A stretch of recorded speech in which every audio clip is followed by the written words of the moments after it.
When solving for 3C, we're told to use a midpoint sum with 3 subintervals of equal length indicated by the data in the table to approximate the value of 160 to 6 C of t dt.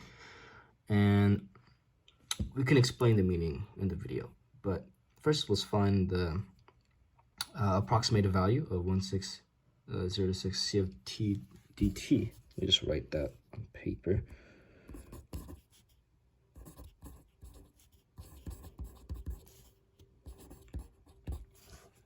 Yeah, so we're trying to approximate for this value. And we're looking for 3 subintervals. So that would mean it's n equals, oops, that's too many lines there. N equals 3. And that's going to be used for when we find delta of t, I guess, not x, in this situation. But yeah, so delta t for the formula for when we use the midpoint rule. So yeah, first of all, we're gonna have to find b minus a over n to find delta t, in which case b would be 6 and a would be 0, which is all over 3, and that will equal 2. So it's going to let me rewrite the table over here in this paper.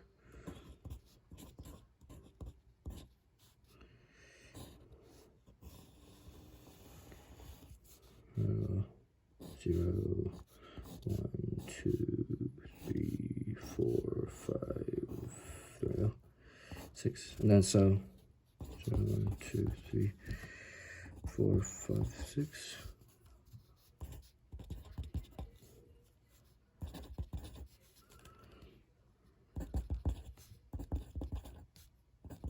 .8, 14.5. So that the 2 just means that the value of 2 just means that we're going to be skipping by 2. So 2, 2, 2. And for each value of 2, we have to find the midpoint. So we're going to be using this value, and this value. And in our midpoint equation, or midpoint sum equation. And the equation is going to look something like a equals delta. We'll be using t because it's c of t in this instance.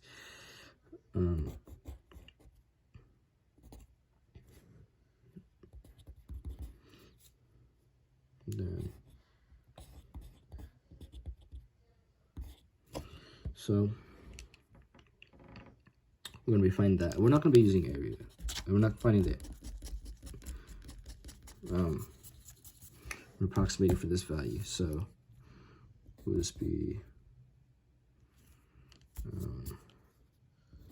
this? Oops, sorry, running out of space there. But when writing this equation, you also have to note, without the 1/6, that would just mean we're finding the area of the coffee from, or the amount of coffee from 0 minutes to 6 minutes over time. So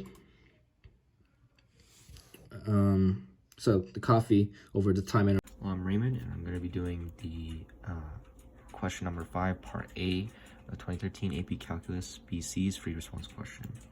For this part, we're going to be finding the limit when x approaches 0 of f of x plus 1 over sine of x. For this, we first plug in the x value 0 into the expression here. So looking at the question, it says f of 0 equals -1. So when we plug it in, it becomes f of 0 becomes -1 plus 1 and sine of 0. This becomes 0 over 0, which is called an indeterminate form. And we have to use L'Hopital's rule to evaluate it further and determine if there is a limit or not. So we have to take the derivative of the numerator and the denominator. So it'll be f prime of x over cosine of x. And here it's f prime of x can also be evaluated as dy dx in the problem, which is dy dx, which is y squared 2x plus 2. Now we plug in the limit 0 when x approaches 0 into the new formula or expression. So when we plug it in, it's going to be y, which f of 0 is equal to negative 1 squared 2 times 0 plus 2 over cosine of 0. This will equal 1 times 2 over cosine of 0, which is equal to 1. That is equal to 2. That's the limit when x approaches 0. Hi, so I'm going to be doing question 5B on the 2013 AP Calc exam. The overarching question is: consider the differential equation dy dx equals y squared times 2x plus 2. Let y equal f of x be the particular solution to the differential equation with the initial condition f of 0 equals negative 1. Okay, so part B states, use Euler's method starting at x equals 0 with 2 steps of equal size to approximate f of 1/2. So some important pieces I'm just going to underline to this equation. F of 0 equals negative 1 is important.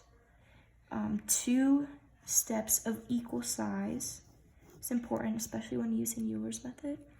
Okay, so I'm going to start by writing the equation. So, Euler's method. Okay, so the equation is f of x plus f prime of x times the change in x. So, because we're starting at x equals 0, it's important to take note that f of 0 equals negative 1. So, and we are also using 2 steps of equal size. So that would be f of 1/4 and f of 1/2. Because we're starting at 0, 2 steps of equal size to get to f of 1/2 would be f of 1/4 and f of 1/2.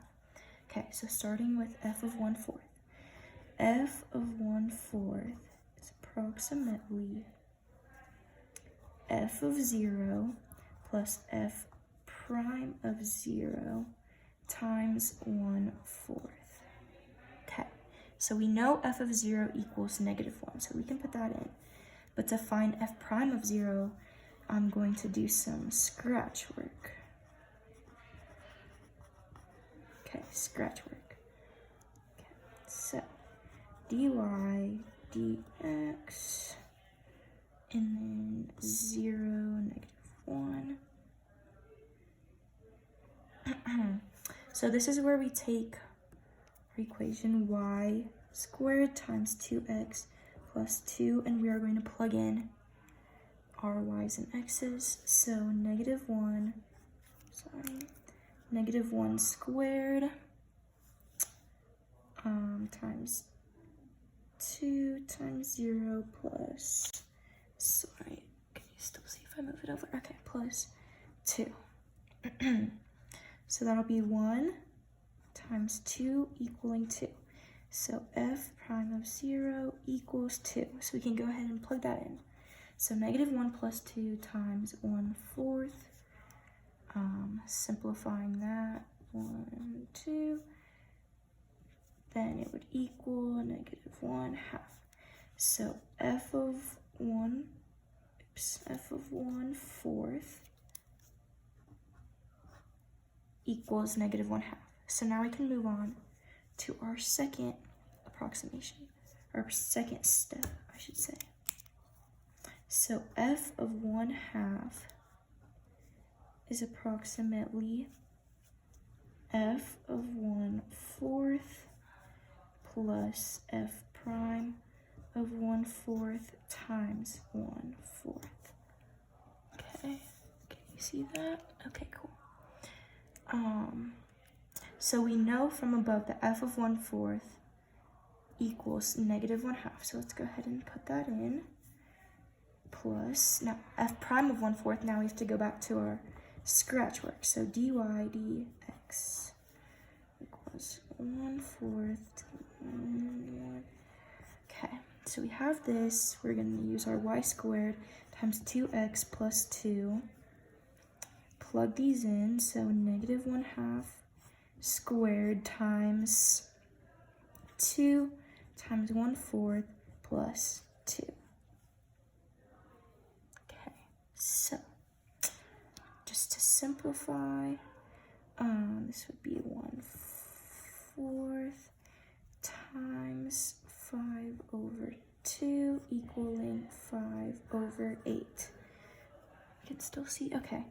So f prime of 1/4 equals 5/8. So we can go ahead and put that in. So negative 1/2 plus 5/8 times 1/4. Simplify that, equals negative 1/2 plus, this would be 5/32. Since we're going to add these, we want to find a common denominator. So negative 16/32 plus 5/32 equals negative 11/32. And this would be our answer.